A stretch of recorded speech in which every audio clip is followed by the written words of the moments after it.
Upravený vzhled to už ani zdaleka není jenom téma pro ženy. Mezi českými barbery zazářil v dubnu 22letý Roman Horváth z Ostravy, který vyhrál v konkurenci dalších 150 profesionálů v online barber battlu. Romane, vítej v Tuke TV. Zdravím a děkuji za pozvání. Jak těžká byla konkurence v téhle soutěži? Tak, v soutěži bylo hodně lidí, dejme tomu. Jako 150 je dost lidí. A byli tam lidi právě ze Slovenska, z Česka, z Anglie, z Ukrajiny. Takže ta konkurence byla veliká. Kdo pořádal soutěž vlastně? Byli to 4 kluci, jako fakt dobří holiči. A právě 2 z České republiky a 2 ze Slovenska. Jak soutěž probíhala? Soutěž byla na 3 kola. První kolo bylo takové, že jsme měli poslat fotku na mail. Ta se zveřejnila na instagramovou stránku Online Barber Battle. A podle vlastně těch 4 porodců se pak rozhodovalo, kdo postupuje do druhého kola. Druhé kolo bylo o tom, že jsme měli vytvořit nové video, kde ukazujeme postup toho stříhání a tak dále. Tam jsem taky postoupil a pak bylo finále, které se dělo přes živé vysílání. Jaký je rozdíl mezi špičkovým barberem a těmi ostatními? Díky čemu si vlastně ty vyhrál? Tak já si myslím, že jsem vyhrál díky té rychlosti, protože to poslední kolo bylo o tom, že jsme měli mít 45 minut na střih. A já jsem si vzal modela, který měl dlouhé vlasy i dlouhé vousy. A já jsem stihl udělat jakoby oboje. A ti ostatní holiči třeba nestihli udělat ani styling a tak dále. Já bych řekl, že dobrý holič musí být originální a musí umět ostříhat asi všechny typy střihu. Ty stříháš od svých 14 let, 7 let už. Jak to vlastně vzniklo? Jak se stane z člověka barber? Před 7 lety vlastně přišel kámoš a chtěl ostříhat, ale já jsem neměl strojek, takže ten kámoš zašel domů, vzal nějaký strojek. Já si vůbec nepamatuju, co to bylo za strojek, jako fakt to byl nějaký starší. A že chce ostříhat. Tak jsem ho nějak ostříhal, jako normálně boky. Na jeden nastavec jsem mu to úplně vyholil úplně až někam nahoru, všechno tam trčelo, protože jsem nevěděl, jak to má vypadat, že? A stříhal jsem ho, to si pamatuju, v 17. patře na balkónu. Takže to lítalo, všude tam foukalo úplně a tak, no. Takže to bylo dobré.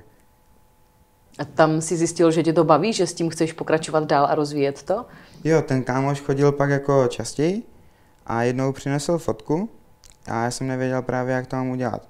Nějak jsem se snažil a pak mě napadla vlastně i škola, na kterou jsem pak šel, ale mě bavilo od malinka kreslení. A já jsem v těch vlasech viděl jakoby to samé. Jo, je tam stínování, je tam ta kreativita, můžu tam udělat nějaký design, anebo to můžu nějak nabarvit. Takže toho stříhání jsem se chytl a baví mě to jako pořád. Tebe to i živí, pracuješ v barbershopu v Ostravě. Chodí za tebou víc Romové nebo čeští muži, nebo je to napůl, jakou máte klientelu? Já bych řekl, že k nám chodí úplně všichni. Jako. Jo? Chodí k nám Romové, Češi, chodí k nám i Vietnamci, Černoši. Je to fakt úplně různorodé. A já jsem za to strašně rád, že nejsme jakoby zaměřeni na nějakou rasu, dejme tomu, a že tam třeba, že bychom tam nepouštěli někoho nebo tak. Je to tolerantní prostředí. My jsme tam vlastně 2 Romové v barbershopu a pak tam jsou 2 Češi a my si tam úplně rozumíme, jako ta atmosféra tam je skvělá. Tak to je dobrá zpráva slyšet, že to někde takhle může fungovat. To je super. Jo. Napadá mě, dá se říct, co třeba preferují Romové ve vztahu k českým mužům právě po stránce toho stylingu? Je něco specifického? Jo, tak právě my Romové máme rádi tvary, takže zarovnané kontury, vousy, nabarvené vousy a právě Češi tohle tak moc neřeší. Jo, že oni mají spíš takové nějaké delší střihy a my Romové máme rádi strašně lesklou pomádu. Takový italský styl. Italský styl, přesně tak. Super. Co se týče trendů, tak do České republiky většinou přicházejí věci později, většinou ze Spojených států. Tak jak je to v oblasti mužského stylingu? Dá se říct, co teď přichází jako trend, co už budeme brzo vidět na ulicích? Já si myslím, že právě tím, že teď byla ta karanténa a moc lidí se nestříhalo, tak budou v trendu ty delší vlasy. Jo, jinde ve světě už to jede, i právě takový ten účes třeba Niagara a tak dále, jo.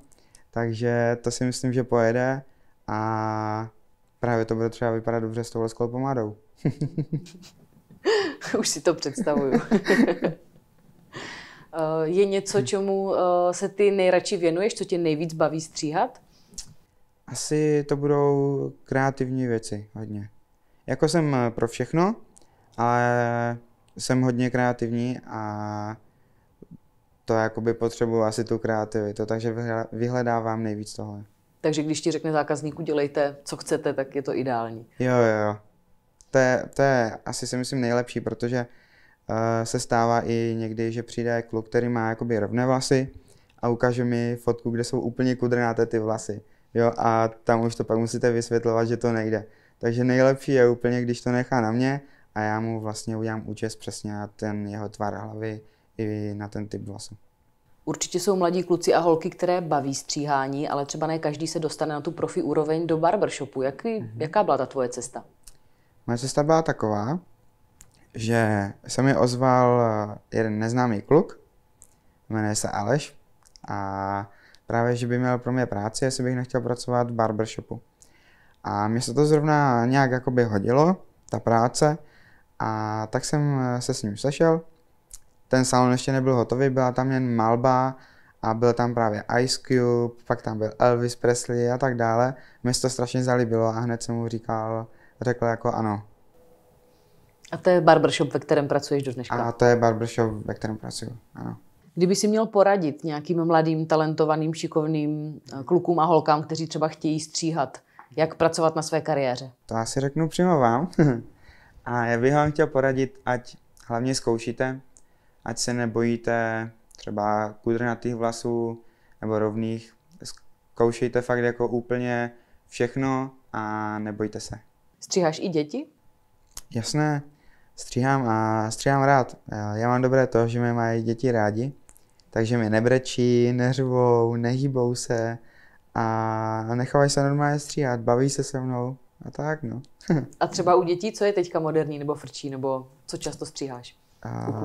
Často to je jakoby normálně boky, že jo, vystříhaný, a já mám rád jakoby ten kreativní styl a takový jakoby rozcuchaný, takže ten vršek tak jenom učešu nahoru, rozcuchám to a oni jsou prostě frajeři ti malí.